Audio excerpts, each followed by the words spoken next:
Қайырлы күн, құрметті журналистер, әріптестер. Бәйтерек ұлттық басқарушы холдингі мен оның еншілес ұйымдарының қызметіне арналған брифингіне қош келдіңіздер. Өздеріңіз білетіндей, Бәйтерек холдингі еліміздің стратегиялық маңызды міндеттерін іске асыратын негізгі даму институты. Оның басты бағыттары отандық бизнесті, экспорттаушыларды және ауыл шаруашылығы тауар өндірушілерін қолдау. Сондай-ақ холдинг тұрғын үй саясатын жүзеге асыруда да маңызды рөл атқарады. Холдинг қолжетімді тұрғын үймен қамтамасыз ету, құрылысқа қаржы тарту, құрылысшылармен жұмыс істеу және ипотекалық тетіктерді дамыту арқылы азаматтардың тұрғын үйге қолжетімділігін арттыруда. Бұл міндеттерді холдингтің Қазақстан тұрғын үйі компаниясы мен отбасы банк еншілес ұйымдары жүзеге асыруда. Бүгін біз Қазақстан тұрғын үй компаниясының қызметіне, нақты айтқанда тұрғын үй құрылысына үлестік қатысу туралы заңға енгізілген өзгерістерге тоқталамыз. Аталған түзетулер 2025 жылдың 30 маусымында ресми түрде қабылданды. Енгізілген өзгерістер екі негізгі бағытқа әсер етеді. Біріншіден, үлестік құрылыс саласындағы ашықтық деңгейі артады, үлескерлердің құқықтары жан-жақты қорғалып, олардың қаражатының мақсатты жұмсалуына бақылау күшейтіледі. Екіншіден, заң аясында жүргізілетін құрылысқа қолдау күшейтіліп, құрылыс компанияларына қойылған талаптар қатаңдатылады. Әрбір бағыт үлкен өзгерістерді қамтиды. Бірақ біз осы өзгерістердің ішінде үлескерлердің құқықтарын қорғауға қатысты шараларға ғана тоқтаймыз. Бірінші маңызды жаңалық. Салынып жатқан үйге ипотека тек құрылыс ресми түрде мақұлданғаннан кейін берілетін болады. Бұл не дегеніміз?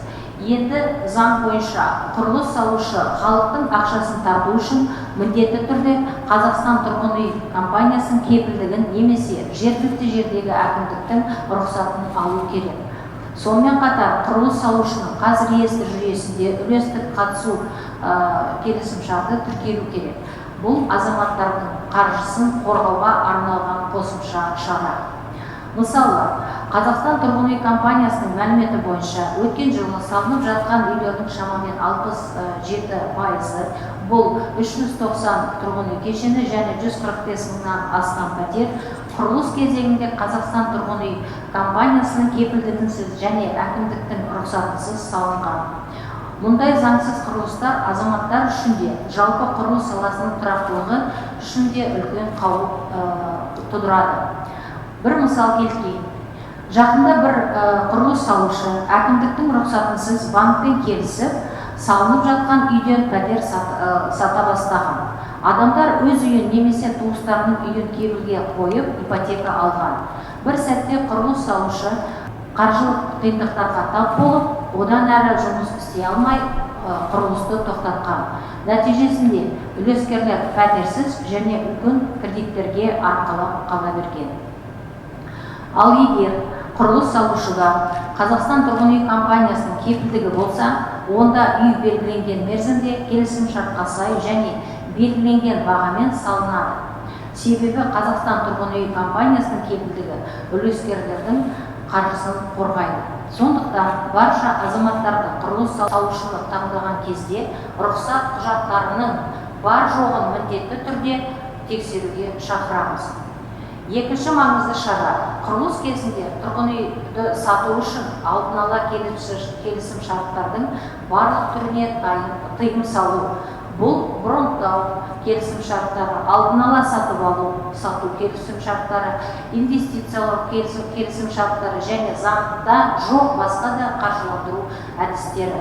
Өйткені мұндай келісім шарттар көбінесе тіркелмейді және үлескерлердің құқықтарын қорғамайды. Бұл тыйым құрылыс салушылардың заңды айналып өтіп, азаматтардың қаражатын заңсыз тартуын тоқтатуға бағытталған.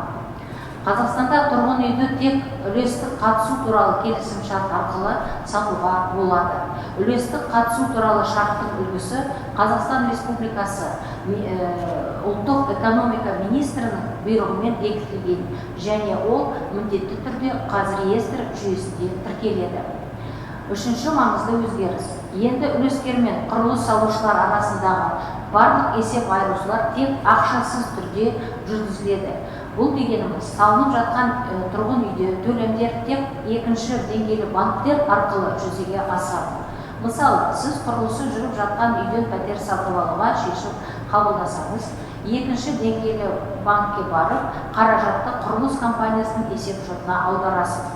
Бұрын кейбір құрылыс салушылар ақшаны қолма-қол немесе бейресми жолмен алып, оны мақсатсыз жұмсайды. Соның кесірінен үлескерлер пәтерсіз және ақшасыз қалады. Енді жаңа талап бойынша банк алдымен құрылыс салушының қазір реестрге тіркелгенін, әкімдіктің рұқсаты немесе Қазақстан тұрғын үй компаниясының кепілдігі бар жоғын тексереді. Егер жоқ болса, ақша аударылмайды, яғни үлескердің қаражаты өзіне қайтарылады. Бұл жүйе ақша айналымын, ақша ашықтығын қамтамасыз етіп, үлескерлерді алаяқтан қорғайды. Төртінші жаңалық. Құрылысқа рұқсаты жоқ нысандарды жарнамалауға тыйым салынады. Ол дегеніміз, енді Қазақстан тұрғын үй компаниясының кепілдігі немесе әкімдіктің рұқсаты жоқ қазір реестрде тіркелмеген салынып жатқан үйлерді жарнамалауға болмайды. Бұл ереже үстіміздегі жылдың 1 қыркүйектен бастап күшіне енеді. Көп жағдайда адамдар жарнамаға сеніп, арзан бағаға немесе жеңілдікке алданып қалады. Әсіресе құрылыс жаңа басталған кезде мұндай жарнама сенімсіз компаниялардан болады. Соның салдарынан азаматтар ақшасынан айырылады. Енгізілген шара азаматтардың алданбауын, тек заңды жобаларда қатысуын қамтамасыз етеді. Қорытындылай келе, құрылыс кезеңінде тұрғын үй сатып алуды жоспарлаған азаматтар алданып қалмау үшін 3 нақты қадамды сақтау керек. Бірінші қадам – құрылыс салынушы тексеру. Бізде мұнда презентацияда көрсетілген, соған да назар аударып отырыңыздар. Үй алмас бұрын құрылыс компаниясының рұқсат құжаттарын тексеру маңызды. Яғни Қазақстан тұрғын үй компаниясының кепілдігі немесе әкімдіктің рұқсаты болу керек. Кепілдік нақты үйге, блокқа немесе кезекке берілген бе, соны да қарап шығу керек. Өйткені кейбір компаниялар тек бір бөлігіне рұқсат алып, ал ақшаны бүкіл кешенге жинайды. Барлық рұқсаты бар құрылыс нысандар homeportal.kz сайтында көруге болады. Және де рұқсаттары бар құрылыс нысандарын Егоп Мобайл және бірқатар банктердің қосымшаларында көруге болады. Ол мысалы Халық банк, БЦК, Смарт банк, Алатау Сити банк. Екінші қадам – келісімшарт жасасу. Үй сатып алмас бұрын тек үлестік қатысу арқылы заңды келісімшарт жасау қажет. Басқа кез келген келісімшарт түрі заңсыз. Үшінші қадам – келісімшартты тіркеу. Келісімшартқа қол қойған соң, оны қазір реестр жүйесі арқылы тіркеу керек. Тіркеуден кейін арнайы көшірме беріледі. Бұл құжатты құрылыс компаниясының міндетті түрде алу қажет. Тек осыдан кейін ғана ақша төлеуге болады. Осы өзгерістер тек заңды түзету емес, сонымен қатар үлескерлердің құқығы мен мүддесін қорғауға бағытталған.